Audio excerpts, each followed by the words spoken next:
The desert has its own kind of silence. It's not peaceful, it's heavy. The kind that presses on your chest. The kind that makes every sound seem louder than it should. The people of Dry Creek, a town forgotten by time, knew that silence too well.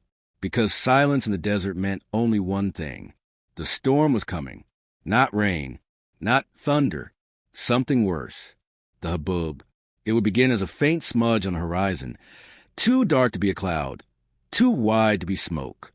And then it would rise, a wall of dust, stretching so high it seemed to scrape the sky, rolling forward like a living wave, swallowing mountains, swallowing the sun. Most storms pass. The HABOOB lingered. That night, the air grew still. The cicadas stopped singing. Coyotes went quiet.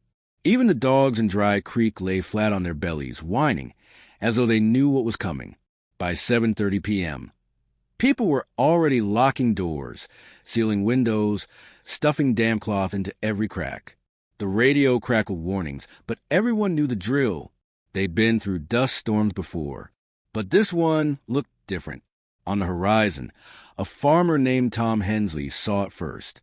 He was closing up his barn when he froze, staring westward. The wall of dust rose higher than anything he'd ever seen. It wasn't the usual copper red. It was darker, almost black, and in the sinking sunlight it seemed to shimmer, like something moving inside it. Tom dropped his tools and ran for his house. "It's here," he muttered to himself, chest heaving. "God help us, it's here." Inside her kitchen, Martha Ellis, a widow who lived alone, lit her lantern. The power had already gone out. She pulled her curtains shut and waited, rocking nervously in her chair. Inside her kitchen, Martha Ellis, a widow who lived alone, lit her lantern. The power had already gone out. She pulled her curtains shut and waited, rocking nervously in her chair. The first gust hit. Her windows rattled. The floorboards trembled. She whispered a prayer. Then she noticed it. Her shadow on the wall. She raised her hand. The shadow raised both. She froze, staring. The lantern flickered. The shadow leaned forward. And then came the sound. Not thunder. Not wind. Whispers.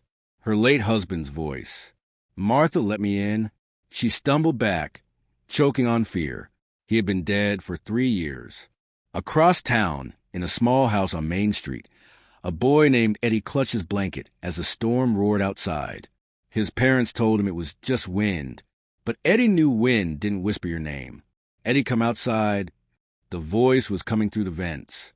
He screamed. His mother held him close, covering his ears, but she heard it too. A man's voice, calling for her son.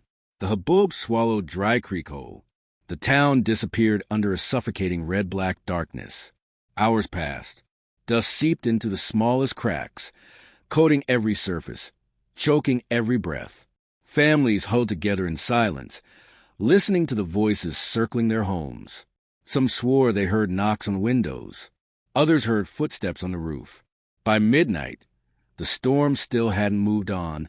It seemed to sit on the town, pressing down heavier and heavier, until people swore the walls were bending.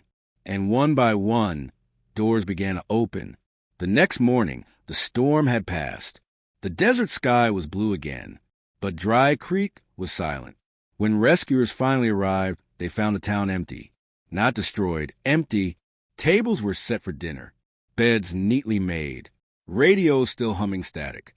Every person was gone.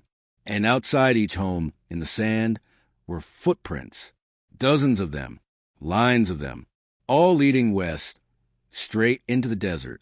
The rescuers followed for miles, until suddenly the footprints stopped. Not faded, not blown away, just stopped, as if hundreds of people had walked straight into thin air. That night, as the rescuers camped near the edge of the desert, the wind picked up again, and from the horizon came the sound. Not thunder, not wind, whispers, calling new names. And the men realized the truth too late. The HABOOB wasn't just a storm. It was hunting.